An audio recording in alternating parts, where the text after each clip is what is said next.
Welcome to email writing.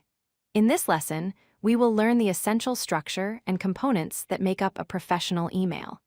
Understanding these 5 key parts will help you write clear, effective emails in both professional and personal settings. Every email has 5 essential components. First is the subject line, which tells the recipient what your email is about. Second is the greeting, which is how you address the recipient. Third is the body, which contains your main message. Fourth is the closing, which is a polite sign-off phrase. And fifth is the signature, which includes your contact information. The subject line is the first thing a recipient sees.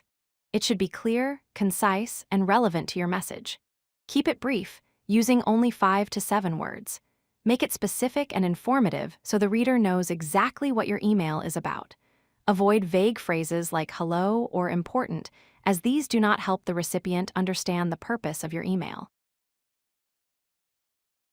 Here are some good examples of subject lines. Meeting request.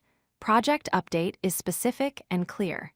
Invoice number 12,345 minus due date tells the recipient exactly what the email contains. Question about assignment 3 shows the purpose immediately. On the other hand, bad subject lines like just saying hello, using too many exclamation marks with important, or saying quick question are too vague and do not give clear information about what the email is about.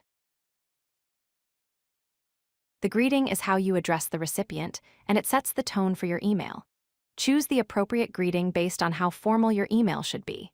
For formal emails, use Dear Mr. Smith or Dear Ms. Johnson. For semi-formal emails, use Hello Sarah or Hello John. For informal emails, use Hi John or Hi Sarah. If you are writing to a group of people, use Dear Team. The body is the main part of your email where you share your message. It should be organized into 3 parts. First, the opening, where you state your purpose immediately and clearly. Second, the details, where you provide necessary information or context about your topic. Third, the action, where you request something or explain the next steps if needed. The closing is a polite sign-off phrase that comes before your signature. It should match the formality level of your greeting.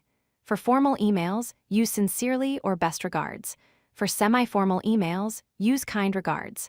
For informal emails, use thanks or thank you. Always make sure your closing phrase matches the tone of your entire email.